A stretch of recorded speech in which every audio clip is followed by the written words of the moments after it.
ಯಾರು ಯಾರು ಯಾರು ನಿಮಗೆ ಸಾರು ಸಾರು ಸಾರು ಯಾರು ಯಾರು ಯಾರು ನಿಮಗೆ ಸಾರು ಸಾರು ಸಾರು ಯಾರು ಸಾರು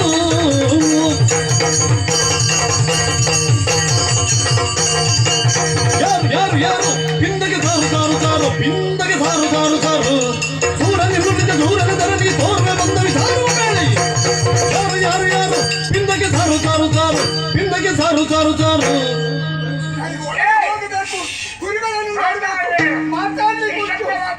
ಒಂದು ಕಡೆಗೆ ಸಮಾಧಿ ಸ್ಥಿತಿಗೆ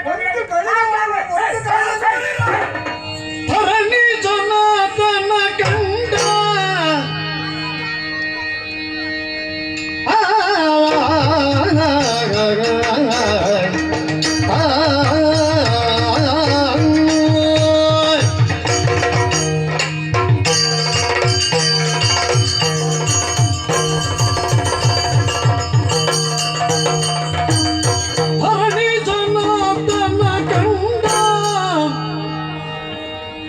ಮುನಿ ಪರಿಚಯದಿಂದಲಿ ಬೆಸಗೊಂಡ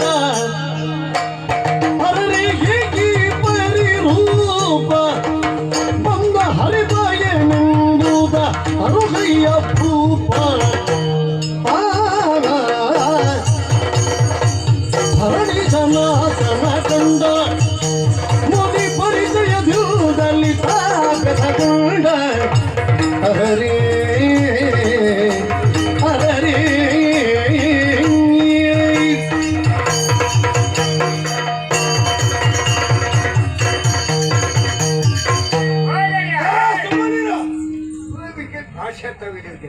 ನಿನಗಾಗ್ತದ ಸುಮ್ಮನೆ ಇರುತ್ತೆ ಎಷ್ಟು ಸಲ ಆಯ್ತು ಹೇಳುದು ಹಾಗಲ್ಲ ಗುರುಗಳೇ, ಎಂತದಕ್ಕೆ ಗದ್ದಲ ಇರ್ತದೆ ಅವನು ನಿಮ್ಮ ಏಕಾಗ್ರತೆಗೆ ತೊಂದರೆ ಆಗ್ತದೆ, ನೀವು ಸಮಾಧಿ ಸ್ಥಿತಿಯ ಹೊರಗೆ ಬರುವುದು ಎನ್ನುವ ಹೆದರಿಕೆಯಿಂದ ಹೋಗಾಚೆ ಅಂತ ಹೇಳಿದ್ದಾನು. ಒಳ್ಳೆ ವಿಷಯ. ನಾನಿಗೆ ಎದ್ದದ್ದು ಅವನ ಗದ್ದಲದಿಂದ ನಿನ್ನ ಗದ್ದಲದಿಂದ. ಅಂದ್ರೆ ನನ್ನ ತೀಕ್ಷ್ಣವಾದ ಸ್ವರ ನಿಮ್ಮ ಕಣ್ಣ ಪಟಲವನ್ನು ಬೇಗಿಸಿದೆ. ತಲೆ ಬಂಡೆ ಬುರುಡೆ. ಎಲ್ಲಿ ಯಾವುದು ಮಾಡಬಾರದು ಅದನ್ನು ನೀವೇ ಮಾಡುದು, ಉಳಿದವರನ್ನು ತಡೆಯುವನೇ ವರದಿಲ್ಲ.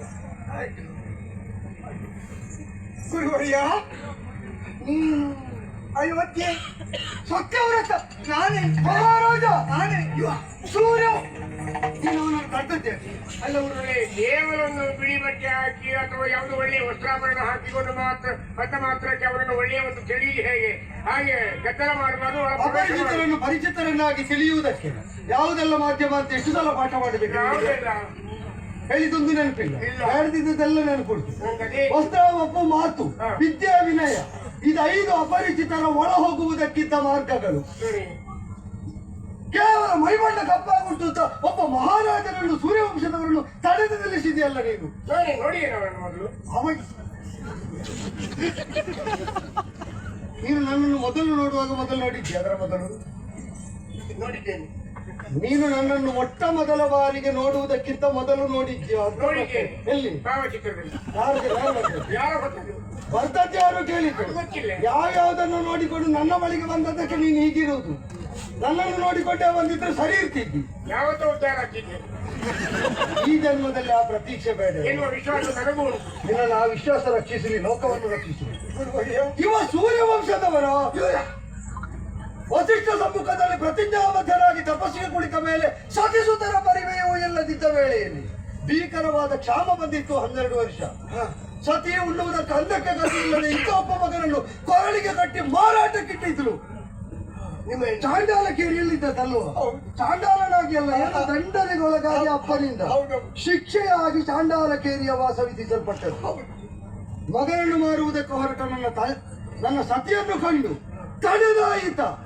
ಉಣ್ಣು ಅನ್ನಕ್ಕೆ ಗತಿ ಇಲ್ಲದೆ ಮಾರಾಟಕ್ಕೆ ಹೊರಟದ್ದಾದ್ರೆ ನನ್ನ ಅನ್ನದಲ್ಲಿ ಪಾಲು ಕೊಡ್ತೇನೆ ಅಂತ ಆ ಮಾರಾಟದಿಂದ ಆ ಮಗನನ್ನು ಉಳಿಸಿದ. ಮಗಳಿಗೆ ಕಟ್ಟಲ್ಪಟ್ಟ ಮಗನಿಗೆ ಗಾಲವ ಅಂತ ಹೆಸರು ಬಂದದ್ದು ಬಳಿಕ ನಿಮ್ಮ ಹೆಂಡತಿ ಮಕ್ಕಳಿಗೆ. ಹೌದಾ? ಅಂತ ಉದಾರ ಚರಿತರಾದ ಸೂರ್ಯವಂಶಿ ನೃಪತಿಗೆ ಇದೇನು ಅವಸ್ಥೆಯೋ? ನಿನ್ನ ರೂಪ ನೋಡಿದರೆ ಕಡು ಚಾಂಡಾಲ. ಏನಾಯ್ತು? ಯಾಕೆ ಪರಮ ಋಷಿ ಕುಲ ಶರತಿ ತಂಗದಿರ ಪರಿಭವವಲಾಲಿಸೋ ಶರಣ ಪಂಕಜ ಹೃದಯ ಲಿಂಗದಿರ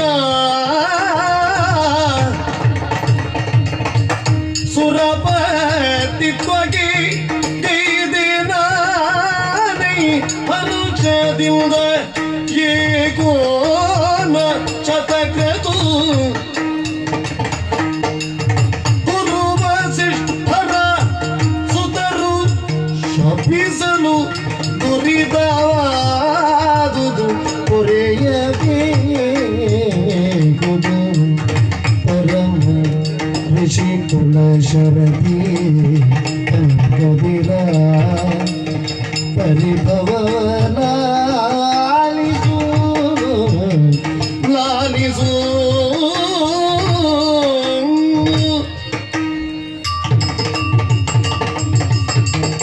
ಗುರುವಯ್ಯ, ಮಹಾರಾಜ ನಿಮ್ಮನ್ನೇ ಹುಡುಕಿಕೊಂಡು ಬಂದೆ ಸ್ವಾಮಿ. ಸೂರ್ಯವಂಶೀಯ ಅರಸರಿಗೆ ಈ ದುರ್ಗಕ್ಕೆ ಯಾಕೆ ಬಂದಪ್ಪ? ನನಗೆ ಯಾಕೆ ಹುಡುಕಿಕೊಂಡು ಬಂದೆ?